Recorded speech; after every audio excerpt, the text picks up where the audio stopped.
Assalomu alaykum. Hurmatli tomoshabinlar va kanalimiz obunachilari. Bugungi videomizda sizning nafaqangizga bevosita ta'sir qiladigan, mutlaqo har bir nafaqaxo'r bilishi shart bo'lgan juda muhim mavzuni muhokama qilamiz.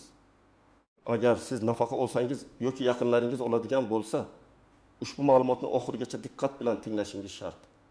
Negaki, pensiya jamg'armasiga o'z vaqtida xabar berilmagan birgina kichik o'zgarish tufayli siz moliyaviy muammolarga duch kelishingiz, nafaqangiz miqdori qisqarishi, hatto ortiqcha to'langan mablag'larni qaytarishga majbur bo'lishingiz mumkin.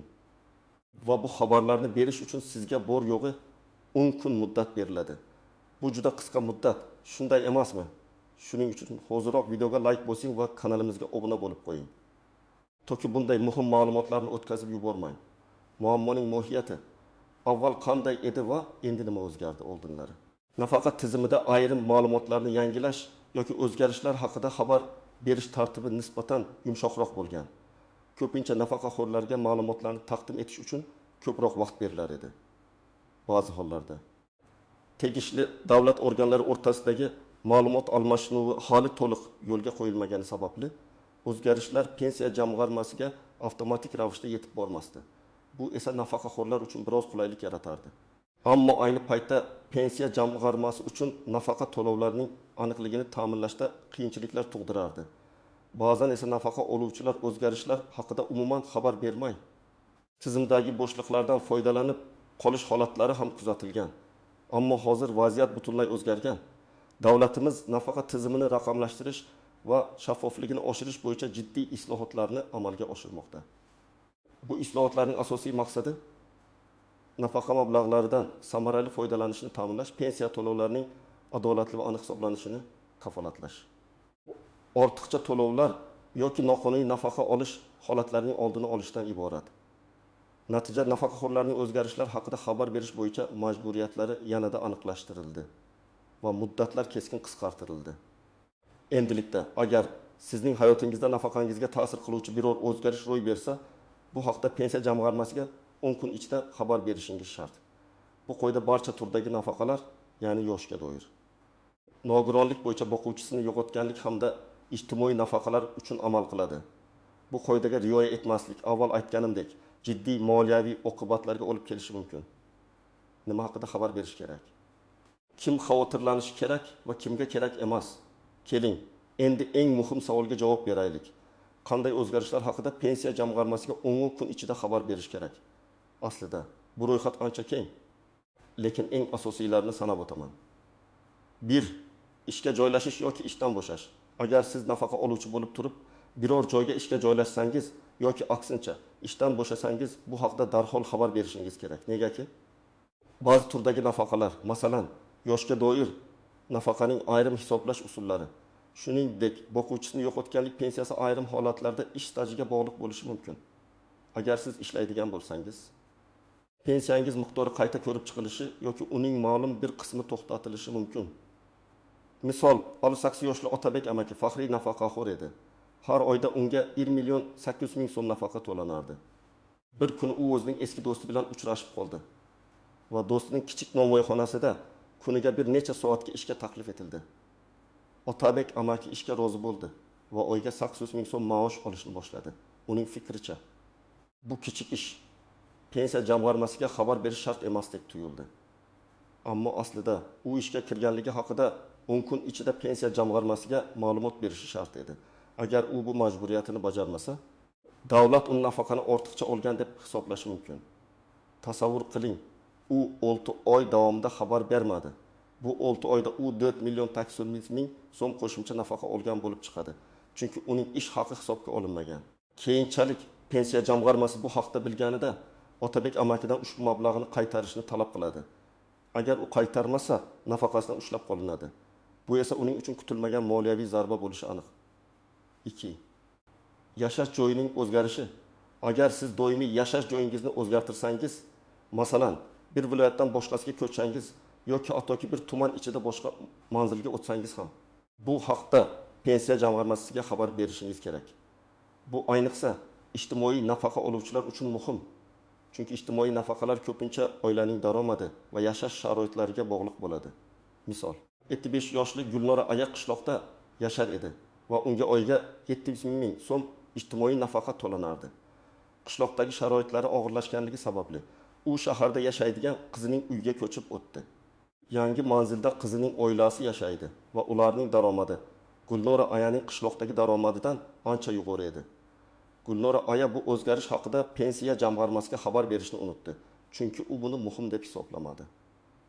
Bir yildan so'ng pensiya jamg'armasi Gulnora Ayaning yangi yashash joyi haqida ma'lumot oldi va uning ijtimoiy nafaqa olish huquqi yangi oilaviy daromadlar hisobga olingan holda qayta ko'rib chiqildi.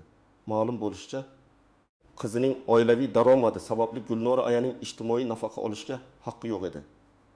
Natijada undan bir yil davomida olgan 8 million 400 ming so'm nafaqani qaytarish talab qilindi. Bu esa keksaygan Ayani qarzga botirib qo'ydi. 3. Oila a'zolarining tarkibi yoki holatidagi o'zgarishlar. Bu ayniqsa boquvchisini yo'qotganlik pensiyasi oluvchilar uchun o'ta muhimdir. Agar nafaqa oluvchi boquvchisini yo'qotgan oila a'zosi, masalan, bola 10 yoshga to'lsa va o'qishga kirmasa yoki ishga joylashsa, turmush qursa, bu haqda xabar berish shart. Misol, otasi vafot etgandan keyin 17 yoshli Dilnoza oyiga 900 ming so'm boquvchisini yo'qotganlik pensiyasini olardi. U 18 yoshga to'lgandan so'ng kollejga o'qishga kirmadi. Balki bir do'ga sotuvchi bo'lib ishga kirdi va oyiga 1 million 200 ming so'm maosh oladigan bo'ldi. Pensiya jamg'armasiga xabar bermagani uchun u yana 5 oy davomida nafaqa olishda davom etdi. Bu davr mobaynida u 4 million 500 ming so'm ortiqcha nafaqa olgan edi. Pensiya jamg'armasi bu holatdan xabar topgach, unga ortiqcha to'langan mablag'larni qaytarishni so'rab xat yubordi. Dilnoza hali o'zini to'liq ta'minlay olmaydigan bir paytda bu miqdordagi pulni qaytarish uning uchun juda katta muammo bo'ldi. 4. Nogironlik guruhi yoki sababining o'zgarishi. Agar siz nogironlik pensiyasi oluvchi bo'lsangiz va tibbiy mehnat ekspert komissiyasi tomonidan nogironlik guruhingiz o'zgarsa, masalan, 2 guruhdan 3 guruhga, yoki nogironlik sababi boshqa sababga o'zgarsa, bu haqda ham 10 kun ichida xabar berishingiz shart. Misol, Toshkentlik 50 yoshli Farhod aka 2 guruh nogironlik pensiyasi olardi. Uning oyiga 1 million 600 ming so'm nafaqasi bor edi. Oradan bir yil o'tib, u navbatdagi tibbiy ko'rikdan o'tdi va shifokorlar uning ahvolining yaxshilanganini, endi unga 3 guruh nogironligi berilishini ma'lum qilishdi. Farhod aka yangi tibbiy xulosani olgan bo'lsa-da, bu haqda pensiya jamg'armasiga xabar berishni keyinga qoldirdi. U 3 guruh nogironligi uchun pensiya miqdori 1 million 200 ming so'm bo'lishini bilmas edi. Natijada u 4 oy davomida 2 guruh pensiyasini, ya'ni oyiga 100 ming so'm ortiqcha mablag'ni olishda davom etdi. Jami 1 million 600 ming so'm ortiqcha to'lov yuzaga keldi. Pensiya jamg'armasi ma'lumotlar bazasini yangilash chog'ida bu nomuvofiqlikni aniqladi va Farhod akadan ortiqcha to'langan summani qaytarishni talab qildi. Kim xavotirlanishi kerak va kimga kerak emas aslida? Bu qoidalar barcha turdagi nafaqa oluvchilarga tegishli bo'lganligi sababli har bir nafaqaxo'r o'zgarishlar haqida xabar berishga mas'uldir. Biroq ayniqsa quyidagi toifadagi fuqarolar yanada ehtiyotkor bo'lishlari kerak. Ijtimoiy nafaqa oluvchilar. Ularning nafaqalari oilaviy daromad va yashash sharoitlariga juda bog'liq. Har qanday o'zgarish nafaqa huquqiga ta'sir qilishi mumkin. Boquvchisini yo'qotganlik pensiyasi oluvchilar, ayniqsa bolalar 18 yoshga to'lganda o'qishga kirmasa, ishga joylashsa yoki turmush qursa, bu pensiya to'lovlariga jiddiy ta'sir qiladi. Nogironlik pensiyasi oluvchilar. Nogironlik guruhining o'zgarishi yoki qayta ko'rikdan o'tish natijasida berilgan yangi xulosalar haqida darhol xabar berish kerak. Nafaqa oluvchi bo'lib, biror joyga ishga kirganlar kimga xavotirlanish shart emas desa ham bo'ladi. Agar siz yoshga doir nafaqa oluvchi bo'lsangiz va hech qanday ishga kirmagan bo'lsangiz, yashash joyingiz o'zgarmagan bo'lsa, sizga bog'liq biror boquvchisini yo'qotganlik pensiyasi oluvchi bo'lmasa, oilaviy holatingizda ham o'zgarish bo'lmasa, u holda xavotirga o'rin yo'q. Ammo shunga qaramay, har doim ehtiyotkor bo'lish va har qanday kutilmagan o'zgarish yuz berganda shubha tug'ilsa, pensiya jamg'armasiga murojaat qilish afzal. Qoidalarga istisnolar, tuzoqlar va noaniq nuanslar, har bir qoidaning o'z istisnolari va o'ziga xos jihatlari bo'ladi. Bu holatda ham shunday. Keling, ba'zi muhim nuanslarni ko'rib chiqaylik. Istisnolar. Ba'zi o'zgarishlar haqida pensiya jamg'armasiga ma'lumotlar avtomatik tarzda kelib tushishi mumkin. Masalan, fuqaroning vafoti FXO, fuqarolik holati davlatnomalarini qayd etish organlari tomonidan qayd etiladi va bu ma'lumotlar tegishli bazalarga kiritiladi. Shuningdek, so'nggi yillarda ishga joylashish yoki ishdan bo'shash haqidagi ma'lumotlar soliq qo'mitasi orqali pensiya jamg'armasiga avtomatik ravishda yetib borishi yo'lga qo'yilmoqda. Biroq shunga qaramay, mutaxassislar sifatida biz har doim nafaqaxo'rlarga o'zgarishlar haqida shaxsan xabar berishni tavsiya qilamiz.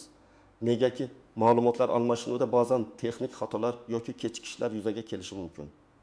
Pensiya jamg'armasiga ma'lumot kelib tushmadi degan bahona sizni javobgarlikdan ozod qilmaydi.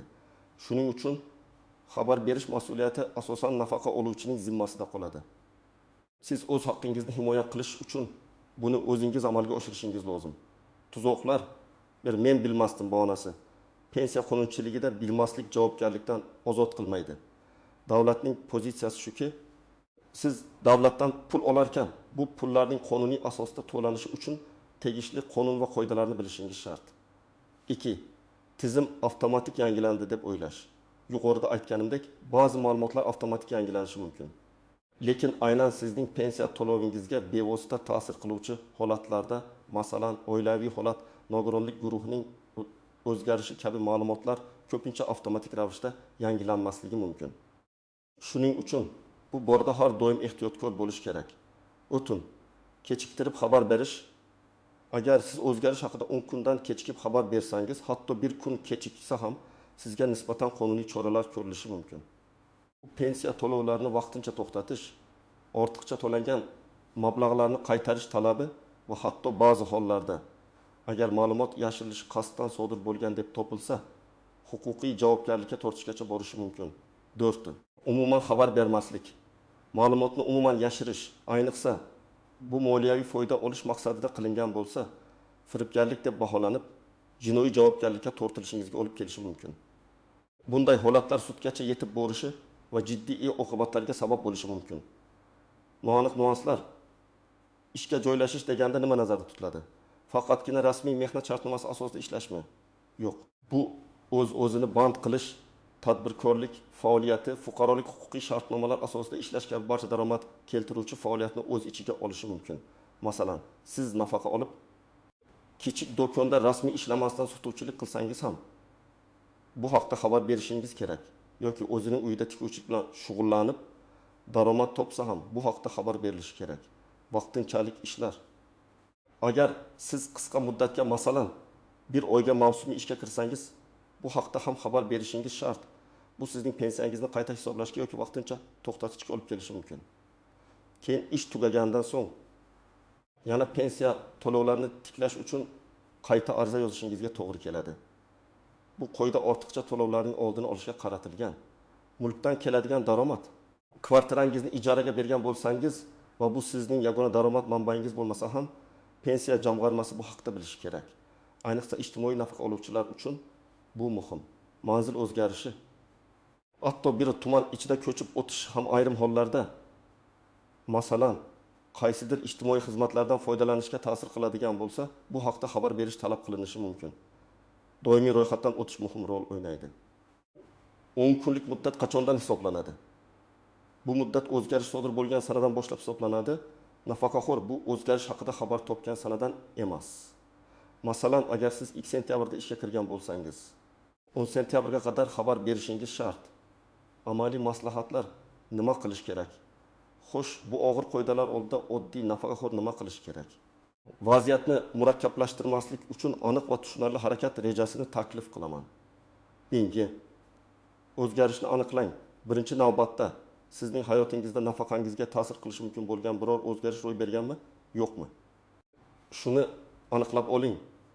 Yuqorida sanab o'tilgan misollarni yodda tuting.